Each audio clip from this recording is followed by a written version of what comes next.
So you're ready to invest in one of Robin's rental properties, but you're not sure what you're looking for. Well, me and Denise have got to go out and look at a couple rental properties right now. So come on with us, and we're going to talk to you about what we look for when we invest in our next rental property. So let's go.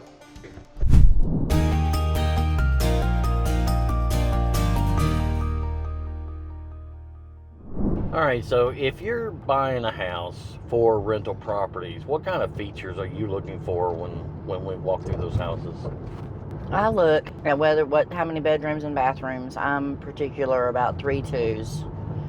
I prefer 3-2s over 3 1.5s, and most of my clients do too. I look for a decent kitchen, a functional kitchen, not some little tiny little corner. No galley kitchens? No galley kitchen. I don't like galley kitchens. But you're not cooking there. I don't care. If my mama used to say she couldn't cuss a cat in her kitchen, so if I can't turn around and cuss a cat, then it's too small. I look for flooring complementary.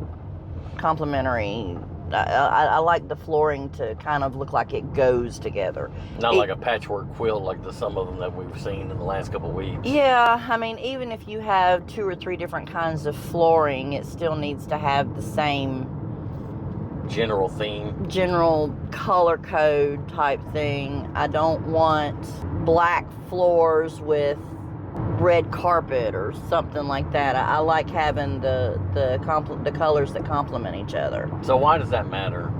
It may not matter to other people, but for me, it's just I don't know. I'm not even sure why it bothers me so much, but it drives me crazy. Well, I know that we've had a couple tenants that came into our houses, well, prospective, and some of them that we hadn't painted yet, they ended up turning away and not even putting in an application, because it was dated carpet or had stains on the wall, or one room was purple while the other one was yellow. You know, renting is very different today. I mean, now people are paying $1,400 for what 3 years ago was an $800 rental, and they want pristine. They don't want to deal with staining and things like that. They don't want old dated paint. And I've had several of them tell me, if I'm going to pay this much for this house, it's going to be right. Yeah, and we've had a couple of them that, we've had the older houses that didn't have the updates, and we rented them for a significantly less than market value. But unfortunately, with that also came the mentality of the clientele that goes with that. Yeah. If you can rent that house for $1,200 and you only rent it for $1,000 because you didn't want to change out the carpet or there's some staining on the walls, then you're going to get somebody that cares just as little for that house as you do. Yeah. So we've always had good luck with tenants that came in. If the house was nice, they kept it nice. If the house was a little ratty, they treated it ratty, and then you end up having to pay for it when they eventually move out. I look for staining on the ceilings or around windows, broken glass, things like that. I look to make sure that the house is safe and secure. And I often quip and say, if I wouldn't stay in the house, then I'm not renting the house. Right. But if we're going to be renting it and we want to get top dollar for it, what kind of features would we be looking for? Well, again, in our market, 3-2 or 4-2, new paint, good condition flooring. Now, when you say flooring, are you talking about it can carpet be carpet, or hardwood? It can be carpet, it can be LVP, it can be hardwood. It doesn't matter as long as it's in good condition. If you've got some scratched and stained up hardwood floors, it's not that expensive to have it refinished. Just bite it and refinish it, because it looks so much better and it holds up so much better. Because when they refinish a floor, they put like 4 or 5 coats of polyurethane on it. It takes a lot of years to go through 4 or 5 coats of polyurethane. Right. And if you do, you're going to be, they're going to be hitting it with a big sand buffer and sanding it all down and redoing it anyway. I love hardwood floors. I get excited when we find a house that's got hardwood floors. You don't want a bunch of holes or buckles or anything like that, because that usually tends to signify there's a soft spot or a leak somewhere. So what is it that you do when we go into a house that's got a crawl space? I send my husband. Why? Because I'm heavier? Well, because you can go up under, and I'm not going up under, no. No, I'm talking about the flooring itself. Oh, I walk through and bounce. Yeah. I walk through and bounce. I'll take very small baby steps and bounce. And if I feel any kind of give, I'm like, "Oop, we got a problem." Yeah. And bounce around, find a little spot in the corner that nobody knew about. And, oh yeah, the roof has been leaking, or there's a air conditioning duct that sweated the floor into rotting over here in the corner that looks fine, but you step on it, you're in trouble. Yep. I bounce. I'll shuffle my feet, and I'll take little baby steps, and then I'll just bounce up and down lightly. And if there's any give, I bring it to the attention of whoever I need to bring it to the attention of. I look for any kind of staining on the ceiling. Typically, a stain on the ceiling means that there's been a leak or is an active leak, and you need to decipher which one it is. If it's been a leak, it's already been repaired. You can always ask for records to show that it's been repaired so that you know it's not a continued issue. Or if the air conditioner is in the attic, it might be sweating or leaking. Yeah. You'll know to have the AC guy look it over and make sure that it's not something wrong with it. For me, I know when we're looking at a house that we're possibly going to be renting, one thing I do look at is a fenced backyard. I know the one that we just got, the reason why we got top dollar for it was because there was 3 others around the corner that were just about the same price.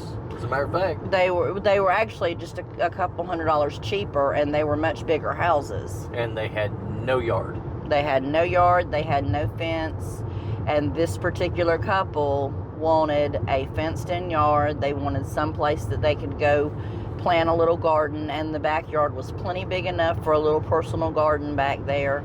It looked like whoever had lived there previously might have had a garden back there, because there was potting soil and things in a section of the land. And how long did it take us for them to find us? I put it on the market. They made the first call in less than a week. Yeah, we got an offer on the house within a week because they wanted a yard and nobody else in that area had a yard. What else is a big draw for tenants that you look for? Neutral colors. When there's paint, even if it's new paint, it needs to be neutral colors. Grays, tans, whites. Something that goes with everything, because tenants are very particular about their furniture and how their furniture. Our tenants are very particular about how their furniture looks in a house, so they need color schemes that goes with it. Otherwise, they want you to repaint. We typically go with an office gray with a white trim. We used beige for years and years and years, but beige kind of faded out.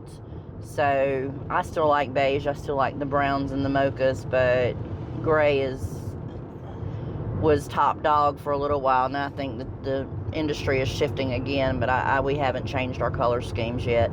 And everybody's always said that our houses always look so good with the gray and white. Now, most of the houses that we try to rent have either a decent carport or a garage. I know that's a selling feature, is having a garage. Yeah, I mean, people like having a 2-car garage. At least a 1 car. Well, if they have their preference, they want 2 cars. If nothing else, then they at least have the 1 car as a storage facility. Yeah, and then a carport. A carport is not as desirable as a garage, but it's better than not having any place to park your car or having to park it in the driveway. Most of our houses have some kind of a garage. We only have 1 or 2 that have just a carport. And then nice fans, faucets, that type of thing. It doesn't have to be like $300 faucets, but they definitely want something that it looks good in the house. biggest thing is clean and functional. Everything has to work. Everything has to be clean. Yeah. And yeah, we've had a lot of people that prefer ceiling fans in all the bedrooms. In all the bedrooms, yep. If it doesn't have a ceiling fan, it's probably worth our money to go ahead and put a ceiling fan in there. Yep. School systems. That's a big one. We just lost a client because when she agreed to buy the house, she didn't realize what school system it was in. And when she discovered what school system it was in, she decided that because she was going to have her grandson live with her, and she did not want him in that school system. Yeah. Warner Robins has several school systems or several school districts. You've got HOCO or Houston County. You've got Veterans. You've got Warner Robins High. Houston County has numerous school districts, and you want to make sure that you're in some of the best. And the information I'm giving, you can go on to Google and find it, or Zillow. It puts it out there. It's not like I'm giving away trade secrets. Right. So if you got a client calling that they want you to rent their house, they want you to manage their house, what would be a non-negotiable? Low income. Okay, so when you say low income, is that $1,000? Is that $500? Depends on the neighborhood, but I do not do low income. And the reason I don't do low income, there's nothing wrong with low income, but I don't do low income particularly because of my own personal feelings about that type of thing. Well, I mean, you grew up in a low income area, so what's wrong with it? Your lower income areas tend to have gang activity or drug activity. And the most important thing to me as a landlord is the safety of my tenant and their family. And if I won't deal with houses in the bad areas of town, I don't ever want to have to hear on the news that somebody got shot up in a neighborhood that I have properties in. So I just avoid certain areas of town for the safety and well-being of all. I had a lady call me the other day wanting me to take over her houses for her. And I told her, I said, I don't do low income areas. She says, oh, so you wouldn't do these? And I said, well, ma'am, it depends on what you're considering low income. And she says, Tyson, Glen, and Sterling Bridge. Look. Tyson, Glen, and Sterling Bridge, they're cheaper rentals, but they're not low income. And I'm like, oh, no. I said, we don't mind doing those areas. We do those areas. No, it's like MacArthur or Kings Drive that we won't do. Yeah, when I say low income, y'all got to understand, I don't mean $900, $800, $1,000, $1,100. What I mean is if it's an area where there's a crime rating that is very high, and again, you can Google it. If there's a crime rating that is very high in that particular neighborhood, then I don't accept houses in that neighborhood. So maybe it's not low income, maybe it's high crime rate areas. But if you want to be politically correct, which I am not, then yeah, I mean, you could say that. If there's a higher crime rate, the houses are typically less expensive, but there's a price to pay for that. So if you've got a house that's in a high crime rate area, then you decide you don't want to sell it, make sure to call Denise. I'm going to put her information in the description below. Not a high crime area. Not low income. If they call me about Kings Drive, veto. So if it's in a high crime rate, call her. No, don't. Well, I hope this information was useful to you, and we'll talk to you on the next video.